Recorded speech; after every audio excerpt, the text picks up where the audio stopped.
कमी पिता का? मग हे नक्की ऐका. बरेचसे पेशंट सांगतात त्यांना ना पाणी पिण्यासाठी आठवण करावी लागते किंवा मोबाईलमध्ये अलार्म सेट करावं लागतं. जर तुम्ही सुद्धा पाणी कमी पित असाल ना, तर कमी पाणी पिण्यामुळे किती मोठ्या समस्या निर्माण होऊ शकतात हे आज जाणून घेऊया. नमस्कार, मी डॉक्टर रुपाली शिंदे.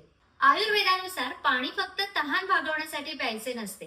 योग्य प्रमाणात योग्य वेळी पाणी प्यायल्याने आपल्या शरीरातील जलीय धातू, आपल्या शरीरातल्या रसधातूचे पोषण व्यवस्थित होते आणि त्यामुळे आपल्या शरीराची नरिशमेंट चांगल्या प्रकारे होते. जर तुम्ही गरजेपेक्षा कमी प्रमाणात पाणी पित असाल तर हळूहळू आपली त्वचा ड्राय पडायला लागते, शरीरामध्ये रुक्षता वाढते, कॉन्स्टिपेशनचा त्रास जाणवू शकतो. कमी पाणी प्यायल्यामुळे युरिनचे आउटपुट कमी होते, लघवीला जळजळ होते, लघवी कमी प्रमाणात होते आणि गरम लघवी होते. तसेच यामुळे शरीरातला वातदोष बिघडतो, सांधेदुखी होऊ शकते, डोकेदुखीचा त्रास होतो, थकवा येतो, हातापायामध्ये क्रॅम्प्स येऊ शकतात आणि दीर्घकाळ पाणी कमी पित राहिलं तर किडनी स्टोनचा त्रास सुद्धा जाणवू शकतो. आयुर्वेदात उगाचच अति पाणी पिण्याचा सल्ला सुद्धा कधीच दिला जात नाही.